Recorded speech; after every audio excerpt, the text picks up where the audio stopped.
correct.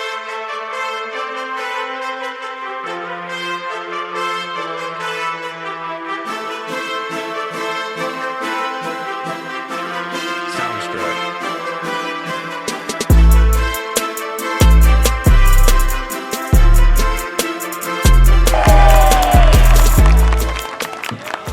Good morning, Warrior Nation, and welcome to our first ever high school game day. I'm Mike Usolino, a sports editor for the Delaware, and I'm here with Lucas Petersheim and Josie Lordy, the sports co-editors. And we are thrilled to be here at Delaware Valley on this beautiful Saturday afternoon. You can feel the spirit in the air as we are amidst of the the annual Warrior Fest tradition, where teams and clubs from the school, as well as local businesses, come together to show the Warrior spirit. Each club and business has their own booth where they can promote their ideas, play games, sell food, and so much more. Be sure to check it out. The anticipation in the air is unmatched for this afternoon's matchup between your Delaware Valley Warrior and the Abington Comets. Now is your last chance to visit the Minithon booth to purchase your raffle ticket for the chance to kick a field goal and win a $100 gift card to Dunkin' Donuts. Coming up next, we have the first of our three special guests, Delaware Valley head coach Keith Olsemer.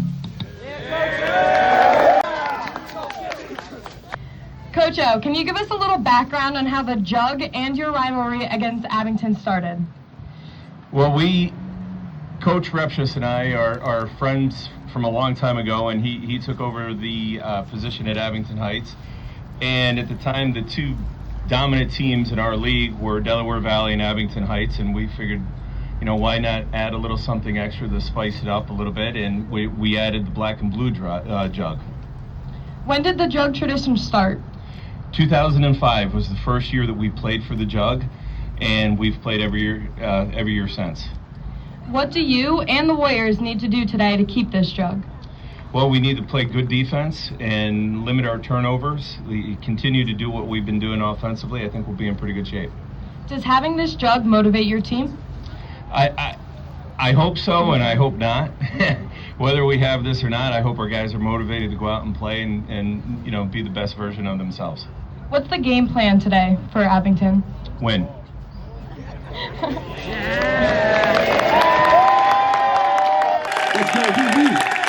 Does the game being on homecoming affect your team? I'm always nervous because this is awesome. All of this stuff is great, and as a coach, you get nervous because are we putting too much emphasis on other things other than the game? I think these guys have been great all week. You get nervous. It's very warm for this time of the year, and we've had some great practices. You just hope that there's enough in the tank for a 4 o'clock kickoff to the guys go out and play well. How does the team feel after coming off the win against Paul Pack? I think we have a lot more confidence. That was one thing that we badly needed. We had opportunities in a few other games throughout the course of the season, and we just kind of let it slip away. And I think the fact that we were able to be in a tough game for a half and then push the game out of touch in the second half, that was a good confidence boost. What do you think the team needs to do better since that game, and what do you think worked during that game? Well, I think we played better defense against Wallenpaul Pack. I think we need to continue to get better defensively, and offensively, I think that there are a few small things that we can do to make us even more efficient. All right, well, thank you, Coach O. Good luck today. Thanks. Former Delaware Valley defensive lineman and 2025 Hall of Fame inductee Chris Horner. How's it going, Chris? It's great. It's great to be here and happy to be home for the weekend. How does it feel to be receiving such a prestigious honor and being inducted into the Hall of Fame? It's amazing. Coming back here and seeing all the folks that taught me when I was a kid in high school and coached me when I was playing football, and to know they feel that highly of me to put me into the Hall of Fame here, it means a lot. How much different is Delaware Valley now compared to when you were a student here? Oh man, everything besides the coaches and teachers. It's a lot of familiar faces, but back when I played, we didn't have the Jumbotron, we didn't have guest bleachers. There was a shed here where we're sitting, and now obviously we're doing high school game day. So it's a lot different now, but it's certainly improved. What is your favorite memory you have from your time at Delaware Valley? Oh man, non-football related, it's actually meeting my wife who's over there with my kids, and I probably don't have those little guys if I never came here. What are you most proud of from your football career? Just having done it, obviously there's all the honors, the all leagues, all states, winning league in college and all that stuff. But when you look back at just your college football career in general and your high school football career in general, it's really tough to get up and do all those workouts and still go to school and try and be successful. So just having done it in general is something that I'm extremely proud of. Yeah, so what would you say was the biggest difference between, playing high school football here and then going out and playing college football? Well, there's a couple things. The first is obviously the talent level. You play some bigger schools, some smaller schools in high school, but everyone you play in college was the captain of their team. They were all state, all league. So there's really never an easy game, and the talent is really good across the board. And the second thing is just the time commitment. You play on Fridays here, aside from today, and you play or you practice 4 times a week. In college, you play on Saturdays and you have 5 practices. There's a ton of travel, flights, bus rides. The time commitment is just something that you really can't prepare for. Right. What was your favorite team to play against when you were at Delaware Valley? I'm not just saying this because we're playing them today, but it was Abington. There's nothing like smoking those guys in front of their family and friends at the pit. And there's certainly nothing like doing it in front of the home crowd. Are you still in touch with any of your old teammates? Oh, every day. I got a group chat with all my high school buddies as well as my college buddies. They were the groomsmen in my wedding. They all attended, and we make it a point to get together every year. So those are still some of my best friends. That's awesome. What is your best story you have about Coach O? I thought about this for a little while, and I'm not going to say anything too crazy because I do love Coach O and I have a ton of stories, but there's a point in your career where the relationship goes more from athlete-coach to more friendly, and he starts hanging out with you in between track meets and starts treating you like an adult. And I have tons of memories of, just swimming in the river with Coach O in between kids camp and mini camp, and just having conversations with him that you don't necessarily have when you're a younger kid coming up. So just those conversations with him as you become older and become an adult are things that I'll always remember from Coach. So for those of you who don't know, Chris over here was roommates with Coach Richie Matz while he was at Colgate. So what was that like? Oh man, so he's actually the reason why I went to Colgate. Him and Mrs. Cosentino. I don't go there if it's not for those two. And again, I'm not going to get into any crazy stories, but Richie's a great guy, and he convinced me to go to Colgate on my official visit. So we had some great times. Loved playing football with him. He was a madman on the football field like he was in high school for Hazleton, and it's a pleasure to be friends with him. All right, that's awesome. That's all I got for you. Thank you so much for coming out today. Thank you, everyone.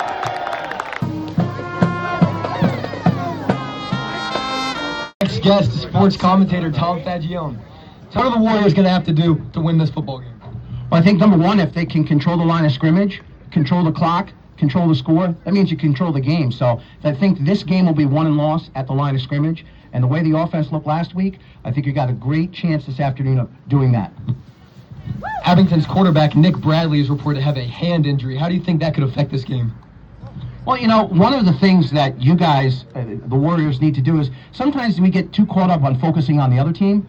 Focus on yourselves. Focus on what you need to do, what your jobs and responsibilities are. They could put him out there, a quarterback. Listen, they're going to put 11 guys out there. Could be this superstar stud. Maybe he is, maybe he's not. But one thing I know, quarterback on his back is not an effective quarterback. I love that answer.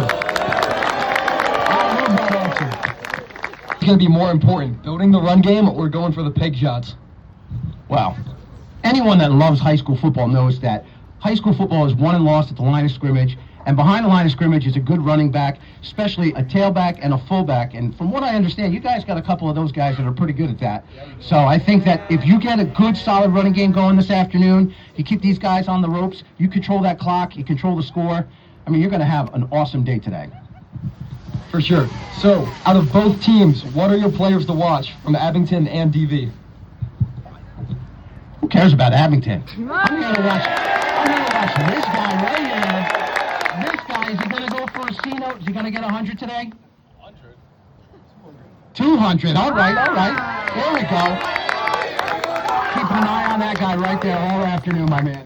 High school football is where it's at, and I'll tell you why. Each one of you guys here, you guys are part of something special. You're part of a team. You may not be in the same social studies class, the same science class, but when you put that jersey on and you put that helmet on and you walk out here on this field, you're all part of something very special. And one day, each and every one of you guys, you won't be playing football anymore. but you'll always have memories here playing high school football. And in an atmosphere like this here today, my God, you're going to have memories for the rest of your life. So go out and have fun today, and remember that you're part of something very special. For sure. Thank you so much, Mr. Belgian.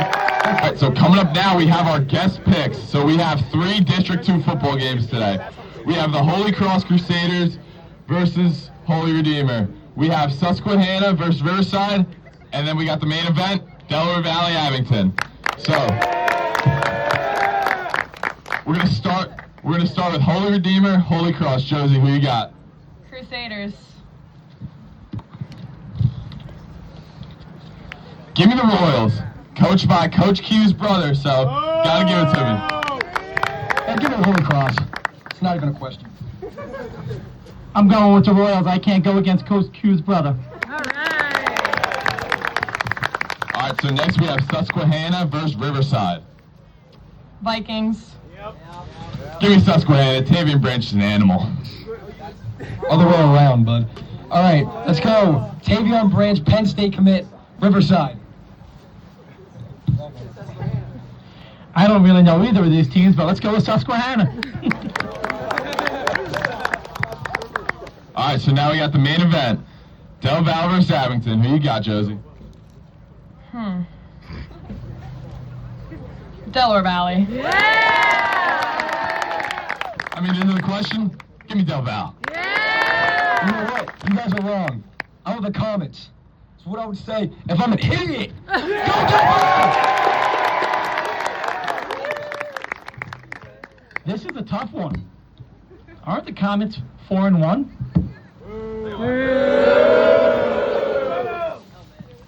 I don't think so. Get out of here!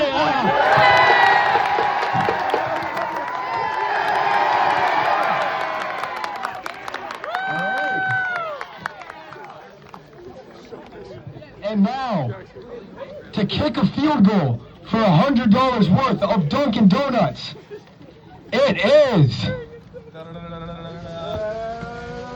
Tazu Jones! All right, so now we are going to be going out to kick a 15-yard field goal.